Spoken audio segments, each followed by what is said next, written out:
Mr. President, over the last weeks and days leading up to this vote here today, I've heard from a lot of people about this vote, and I guess I want to address it as much to them as anybody else. And these are people that I know. These are friends, these are neighbors, these are longtime supporters, generally people on my side of the political aisle. And they're upset. They're upset. They look at the media, and the media, they feel censored stories that might have been negative towards Joe Biden or were negative towards Joe Biden, and the social media companies helped them out.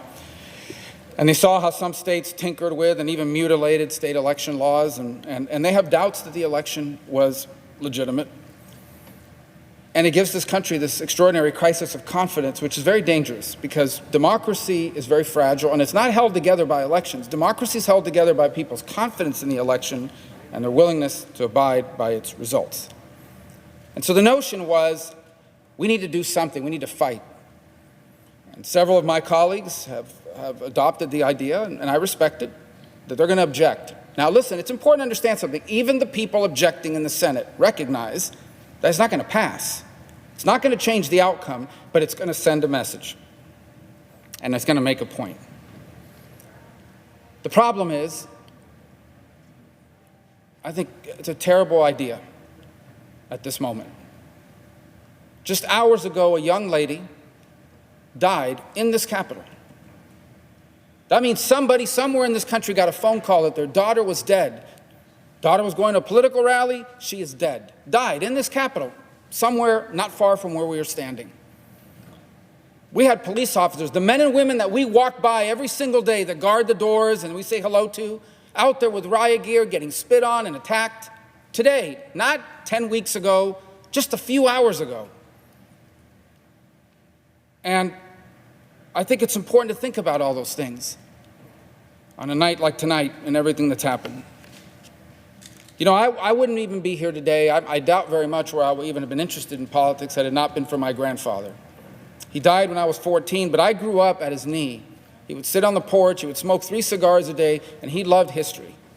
He was born in 1899 in rural Cuba. It was still governed by the United States. It was a protectorate.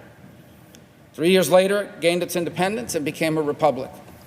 During my grandfather's first 60 years of life, he saw his country have an armed insurrection after a contested election, multiple presidents go into exile, 2 military coups, and the rise of a Marxist dictator, a tyranny that stands to this day. My entire life, I have lived with and next to people who came to America because their country was chaotic and their country was unsafe. What I saw today, what we have seen, looks more like those countries than the extraordinary nation that I am privileged to call home. And I think about the mockery that it makes of our country. A lot of people, oh, well, China. No, let me just say something. In all modesty, no one here has worked harder on the issue of China. They hate my guts. I'm sanctioned, twice sanctioned. I don't know what they're sanctioning, double sanctioned, and I can't travel there. I wasn't planning to anyway. China's laughing. They're loving this tonight. In Beijing, they're high-fiving because they point to this and say, this is proof the future belongs to China, America's in decline. Vladimir Putin, there's nothing Vladimir Putin could have come up with better than what happened here. Makes us look like we're in total chaos and collapse. Not to mention the Ayatollah, who's probably bragging, if he has buddies, to his buddies, look what's happening to the great Satan. I think politics has made us crazy. Everybody in this country has lost their minds on politics, and we have forgotten that America is not a government. America's not a president.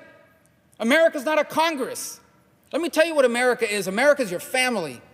America's your faith. America's your community.